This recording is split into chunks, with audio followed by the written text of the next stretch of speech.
Yo, what's going on everybody? So Boruto chapter 23 came out and it essentially debunked my video where I came out and I said that Kashi and Koji can't possibly be Jiraiya. And the thing with this chapter is there were a lot of clues that were dropped, and very in-your-face clues that is classic Kishimoto stuff, which is very resembling what Kishimoto did in the original Naruto manga, where the clues began to build up, where it became pretty clear that Tobi wasn't actually Mamoru Uchiha, but instead he was going to be Obito Uchiha. And in this case, because Boruto is a monthly series, they're right in your face to a point where you can't really dispute it. So what I'm essentially trying to say is that yes, I was absolutely wrong, and I want to just say, while Kashin Koji does look like a very young 70-year-old male, and that's what Jiraiya would be if it is indeed Jiraiya, 70 years old, because Tsunade and Jiraiya in part 2 of the Naruto series should have been around 52, 51, 52 years old. And given the fact that in the manga right now we're 16 years removed since the end of the 4th Great Ninja War, that kind of lines up with where their age would be. So looking at the clues that we got in the actual chapter itself, one of the first things you see is he has the lines hidden on the mask, and it's the same lines that Jiraiya had on his face. And you say, well, those were prominent before. Yes, but like the manga panel placed extreme emphasis on it.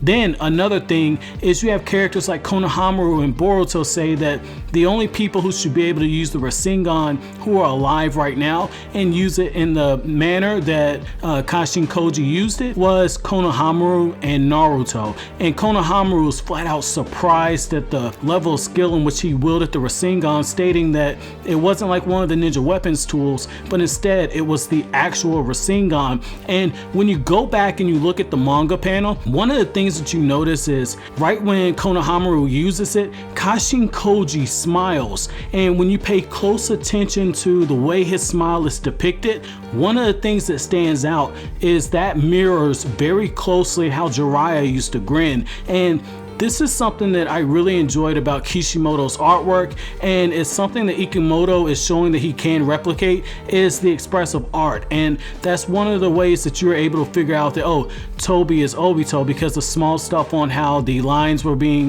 drawn around the eyes when he squinted, they very closely mirrored that of what Obito would do in the Kakashi Gaiden series of chapters that came out after Naruto fought Sasuke in the manga. And when you look at the haircut, just a bunch of small different things. But in this chapter you see that, and you see the effortless manner in which he uses the Rasengan. You see further usage of the toads, and he's actually using the toads as explosions in the same way that Itachi was using the exploding crows, which was another callback to part 1 of Naruto. And another thing that really stood out is the fact that when Boruto uses this curse seal that we know is called karma, one of the things that we end up seeing is that Kashin Koji is looking, he says, wow, I would have thought that Momoshiki was defeated by Uzumaki Naruto, not his son.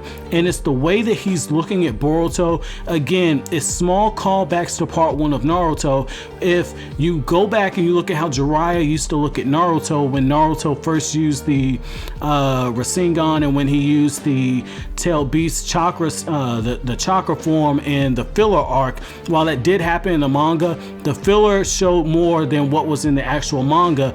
And when you look at that, it's the same expression. And it's worth noting that while Kodachi is the one who does the actual script for the manga and Kishimoto checks over, as well as the script for the anime, Ikimoto is the one who draws. Ikimoto is the lead assistant that was going on for Naruto. He actually designed the designs for Zabuza and Haku, as well as Gaara and a bunch of other different characters in the Naruto series. So while Kodachi's artwork is different, he does know how to replicate Kishimoto's stuff in key instances. And this is something that is absolutely key, is when you look at the interactions that Kashin Koji has with the different characters. Now, another thing that really stands out is when he looks at Mitsuki stops Sarada from attacking him, and he says that's to be expected from Orochimaru's son. And it's just little small things, like in the way that he says, I want to see what Konoha's ninja can do, what a Konoha Jonin can do.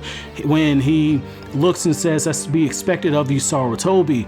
Little small things. This is talking like someone who is very familiar with the inner workings of the Hidden Leaf Village, and it's the same thing as when Kishimoto was flat out telegraphing, putting it right in your face that Obito Uchiha was gonna be Toby. And if you go back to, I believe, volume, let me check my bookcase now. If you go back to around volume 63, 64 of the Naruto manga, somewhere in that time span, that's around the time that Naruto was fighting against Obito. And one of the things that we were seeing is that when Obito was doing all of that trash talk against Kakashi, he said, "Good eye, Kakashi of the Sharingan," and fake heroes and little small things that were telegraphing that it was actually going to be Obito Uchiha. And it's the same thing here.